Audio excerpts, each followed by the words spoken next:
Hey everybody.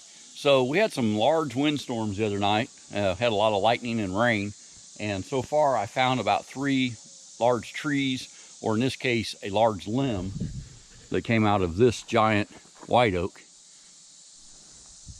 And I didn't realize it till I got up here, but the bees are swarming all over this thing. So I don't know, I'm sure something was living in that, hopefully not just bees. But this thing's large enough that I can get several white oak boards out of it. Again, this is just a limb, but I'm going to cut me a section of this off. I got to clean it up anyway and mill it up, and we'll see how it goes. Wonder if that tree's hollow all the way up. Can you see that? Definitely hollow where that limb busted off there. That is a giant white oak. And this property was logged. It's going to be close to 40 years ago now. And maybe that's why they left that one, because there weren't many trees that large on this place. All right, let's cut it up and see how it mills.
So we've got our white oak limb that fell out of the tree the other night in the windstorm, and that one, according to the log weight calculator, is 610 pounds. It's 14 inches by 12 inches and 10 foot long. So let's get her milled up.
how beautiful this grain is.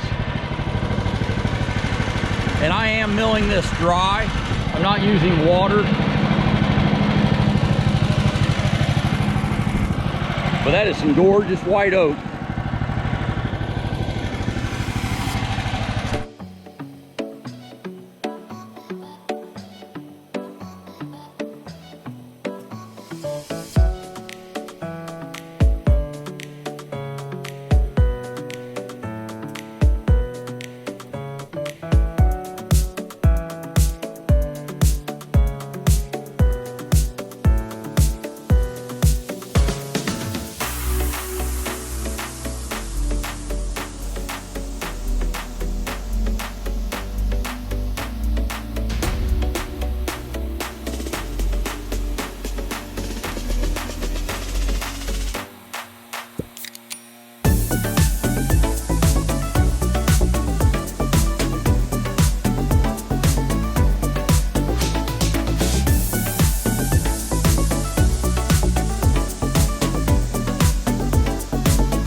Remember to hydrate while milling. May not be my favorite beverage, but it works.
Okay, so I cranked it up a little bit just because I don't like the blade dragging along the wood.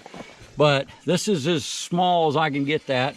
And what I can do is, you can see I could go down another 1/2 inch, but all that I adjust this for is to make sure that I don't hit my log stops or dogs. And what I find is that bracket over here, the elbow thing, it does keep you from, it'll hit that first if you have it in the right position. Of course, you have to bring it up whenever you try to maximize your cuts. And then the other thing that is a stopper is your blade guide on this side. It actually will hit the bunk before your blade will hit your dog stops if you have them adjusted right. Right, there's like 3/4 of an inch gap there. And when you come back here, there's only about a 1/2 inch gap. So if you're not extremely careful with where you put your log stops, you could hit them. But I put it to where I'm just barely catching the bottom of the log. And what I found is I have problems with this hitting these before the blade will hit these when they're like that. It's close, but that's my experience. And then, like I said, just with the log stops all the way down to the little welded on notch. And then I never even tried to cut anything smaller than this, because I can always use basically, you know, 2x. That's under 2 inches, but it's definitely, I mean, so is a 2x, right? So, all right, well, that's it for this white oak that fell off the tree in the windstorm. And we'll go inside and I'll show you the other half of processing this so that we can eventually make trim out of it. It is some gorgeous white oak. Okay, and I'm sure everybody knows this, but always take the tension off your blade once you're done using it. So I'll bring in that 2x and take the air compressor and blow the mill off, and we'll probably start again tomorrow. Here's the sawdust. I've been cutting so much of that hickory that it's a whole different kind of sawdust on that white oak. That hickory sawdust is so fine. It's not near as granular as that. It's like almost powder. So that'll be some good compost sawdust. I also lowered, or not lowered, but I changed the hook on my sawdust bucket. So I made it shorter because the last 2 cuts, my bucket started dragging on the ground and then it would spill. So that took care of that. We bring all of the boards inside, and then if we need to cut bark off the edge or to straighten up the edge, we'll use the table saw, and then we'll run them through the planer. Sometimes, you know, 2 times, sometimes as many as 6, but just to get the boards totally smoothed out so that as they dry, then they're a lot more of a finished board and require, so far, 0 sanding.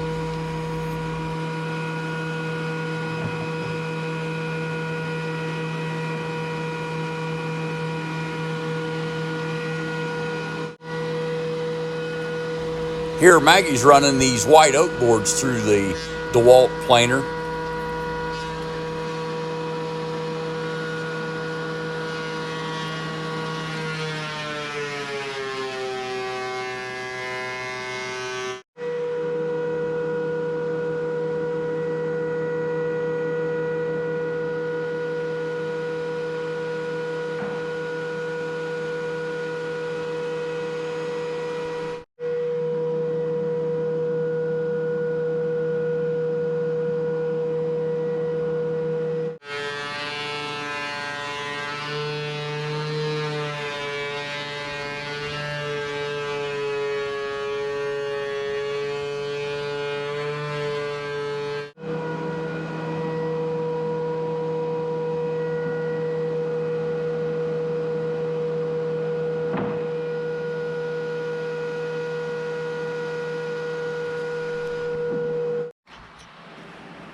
Alrighty, so there are the white oak trim boards that we made with the HM126.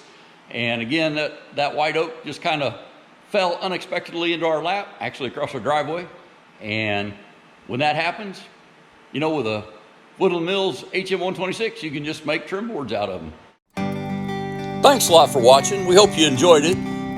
We sure do love your comments, and we appreciate everybody that subscribes. Have a good one. Don't forget to leave a like. Have a great day and stay safe.